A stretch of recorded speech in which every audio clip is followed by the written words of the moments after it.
As the flight took off, William's eyes scanned the cabin, noticing the passengers around him. It was then that he saw her, the flight attendant who would unknowingly set the stage for the shocking reality of what he had to face.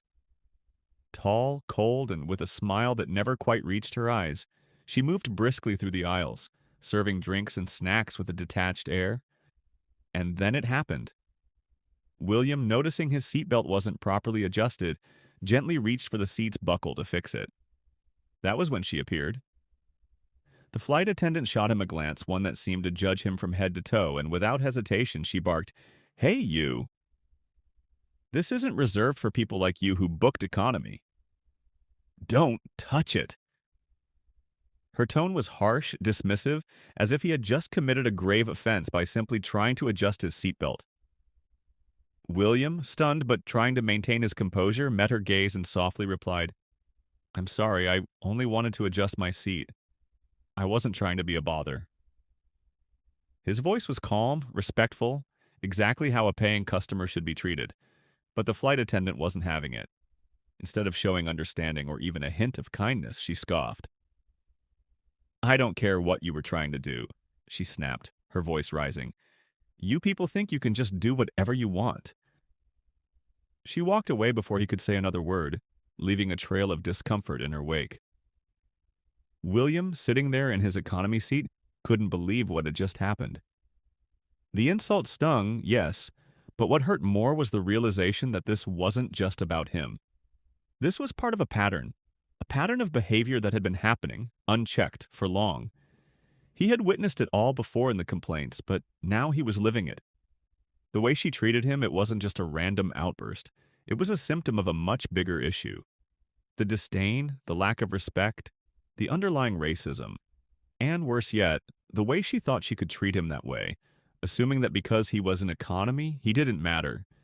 He knew that this wasn't a one-time incident. This was systemic. This was a culture of neglect, of favoritism, and of deeply ingrained bias. And as much as William wanted to believe that it was just one bad apple, he knew deep down that this was a pattern, one that had gone unchecked for far too long. On one particular flight, William witnessed something that sent a chill down his spine. A mother traveling with two small children approached a flight attendant for help. Her children were fidgeting and clearly uncomfortable, so she asked for assistance in adjusting their seats. The flight attendant, without even looking at her, barely acknowledged her request. She simply waved her hand dismissively and muttered, "It's not that hard to sit still." But the worst part wasn't her cold response. It was the way she looked at the woman and her children, the way her eyes lingered with a cold disdain that seemed almost too personal. William couldn't help but notice the woman's ethnicity. She was African American. The way the flight attendant treated her, the way she ignored her requests, was starkly different from how she had treated the white passengers earlier. It was subtle but unmistakable.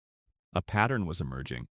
The more he watched, the more he realized that certain passengers, those who were perceived as different, those who didn't fit the narrow mold of what was considered acceptable, were treated with a clear lack of respect. On another flight, William was seated near the back, where the flight attendants often had the most interaction with the passengers. There he saw it again. A group of passengers dressed in casual clothes were treated with an unmistakable air of superiority by one of the attendants. The attendant, who had been the same one who had humiliated William earlier, was bending over backward to offer them extra snacks, drinks, and even priority treatment when it wasn't warranted. They hadn't even asked for anything beyond what was normal. Yet she hovered over them, smiling too brightly, laughing a little too loudly. And then, as if on cue, she moved past a couple sitting nearby. The couple was older, dressed simply, and had asked for just a little extra water. The flight attendant barely acknowledged them, rolling her eyes as she walked away without offering any assistance. She didn't even give them the courtesy of a smile. And again, it hit William like a ton of bricks. The flight attendant wasn't just treating people differently.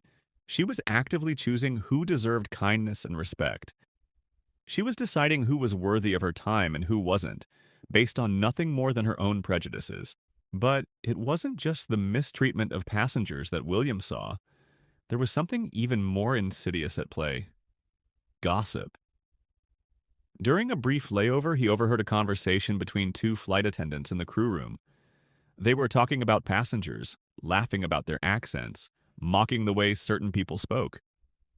One of the attendants snickered about an elderly man's ridiculous British accent, while another made fun of a woman's southern drawl, calling it hillbilly nonsense.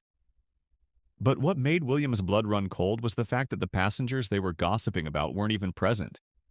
They didn't even know they were being ridiculed, being turned into the punchline of a cruel joke. This wasn't just bad behavior, it was a deeper, more calculated form of disrespect. It wasn't just about offering bad service or being rude in the moment.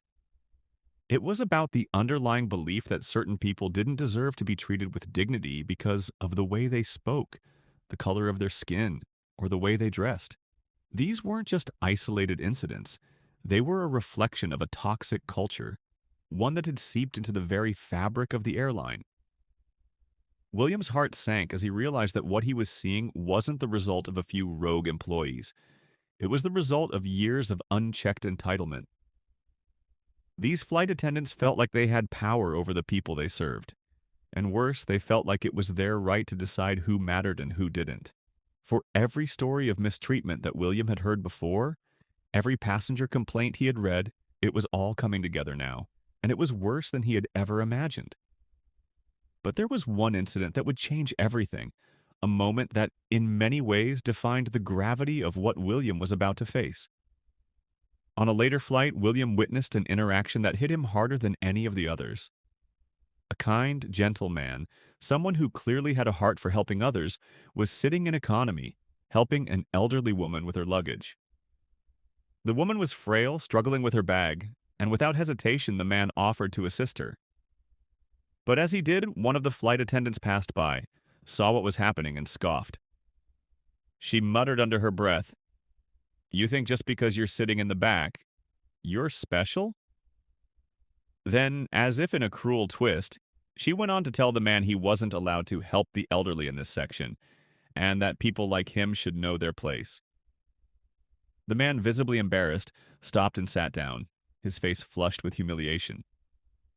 That moment, so small yet so telling, shattered any remaining illusion William had. It was halfway through the flight when it happened again. William had just witnessed yet another act of blatant disrespect. An elderly passenger struggling with his seatbelt, ignored by the very flight attendant who had been so quick to serve others. The attendant had simply walked by, her eyes deliberately avoiding the man's struggle. William's heart pounded in his chest. This was it. This was the moment. He stood up. Slowly, deliberately, he made his way to the flight attendant's galley, where the same woman who had insulted him during his first flight was chatting with a colleague. She turned as he approached, a look of mild disdain crossing her face. Clearly, she had already sized him up as just another economy passenger to ignore. She didn't even recognize him. Not yet. He took a deep breath, steeling himself for what was about to come. With a firm voice, William spoke, addressing the flight attendant directly. "Excuse me, I need to speak to you," he said, his tone calm but unwavering. The flight attendant barely glanced at him, rolling her eyes. "What now?" she asked, clearly annoyed. "I don't have time for this." William could feel his pulse quicken, but he refused to back down. He had made it this far. He wasn't going to let this woman dismiss him again. He stepped closer, his voice steady, but with a firmness that couldn't be ignored. "You don't recognize me, do you?" he said, his words hanging in the air like a challenge. The attendant's brow furrowed as she looked at him more closely, clearly annoyed that this passenger was still standing in front of her. "What are you talking about?" she snapped, her tone sharp and defensive. William didn't waste another second. He reached up to adjust the collar of his jacket, his fingers brushing against the concealed nameplate beneath. With a calculated move, he pulled the jacket open, revealing his true identity. The name William Hartman gleamed under the fluorescent cabin lights. The flight attendant froze. Her face drained of color as the realization hit her like a thunderclap. She looked from his face to the name tag, her eyes widening in disbelief. Her mouth opened, but no words came out. The passengers around them, who had been casually watching the exchange, fell into a stunned silence. And then a murmur rippled through the cabin. The flight attendant stood there, speechless. For a moment, no one moved. And then the silence was shattered as the attendant stammered, You, you're, you're the owner?" Her voice trembled, a mixture of fear, disbelief, and panic. She took a step back, her hands shaking, her confidence shattered. William stood there, unwavering. The humiliation that had been inflicted upon him, the passengers, all of it, came rushing back in that one moment. But he didn't feel victorious, not yet. He wasn't looking for an apology or for her to beg for mercy. No, this was about more than that. This was about holding her, and the entire airline accountable for what they had allowed to happen. With the flight attendant still stunned, William turned to address the rest of the crew.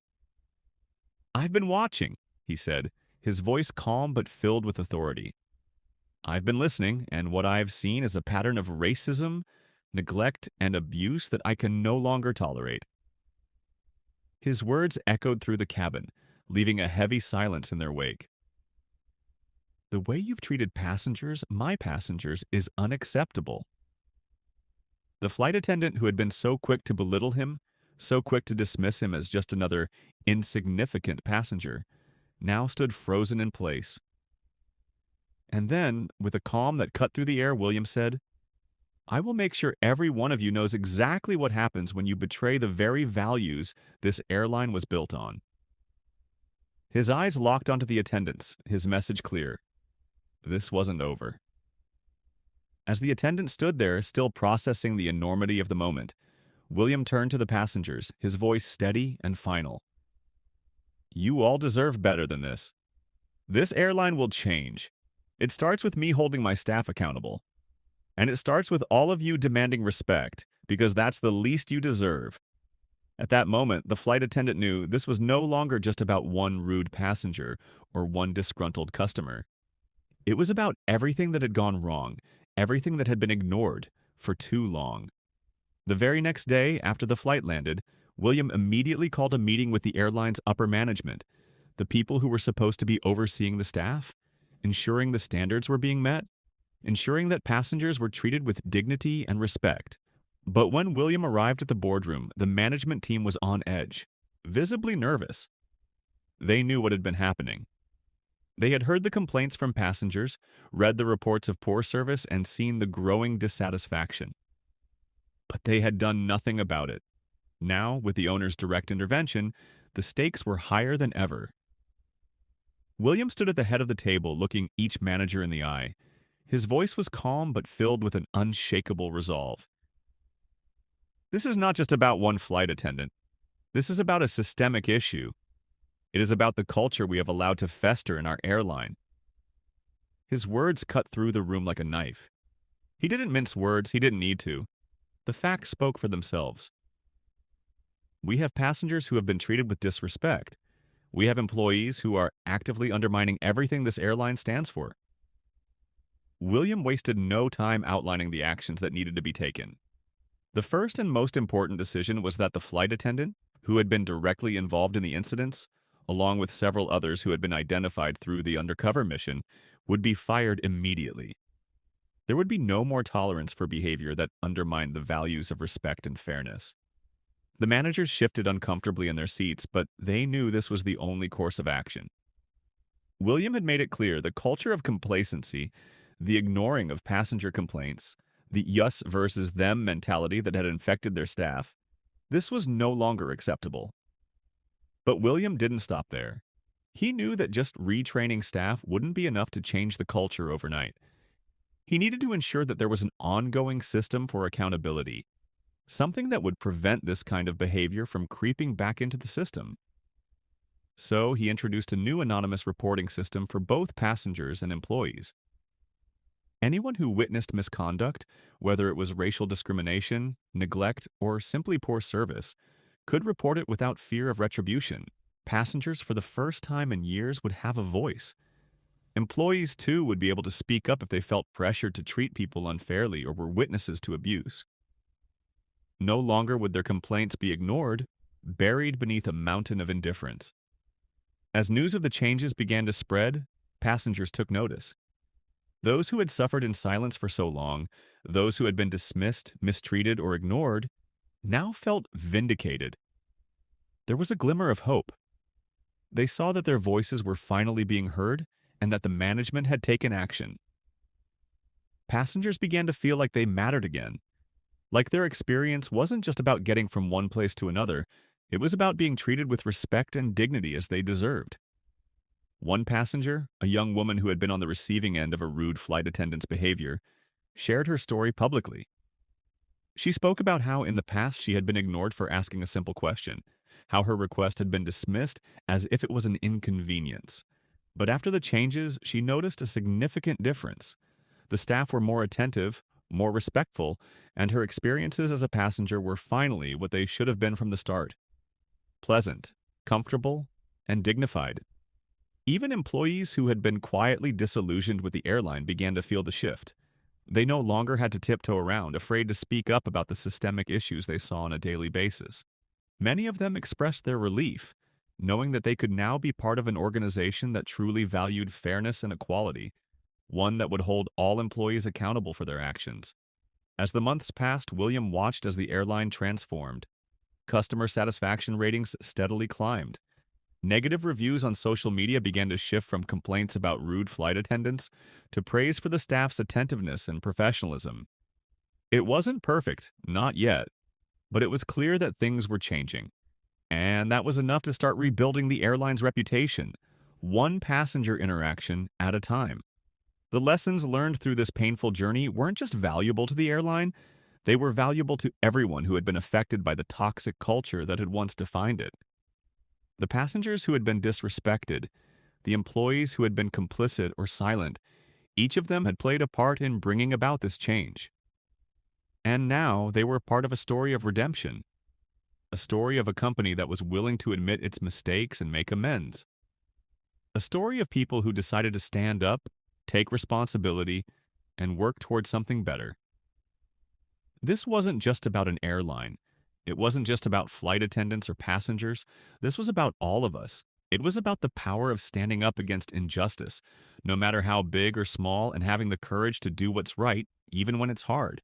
William's decision to go undercover, to confront the corruption, the racism, and the maltreatment, sent a powerful message that things could change and that change was worth fighting for. But now we'd love to hear from you. Have you ever faced discrimination or unfair treatment? Or have you ever witnessed someone standing up against it?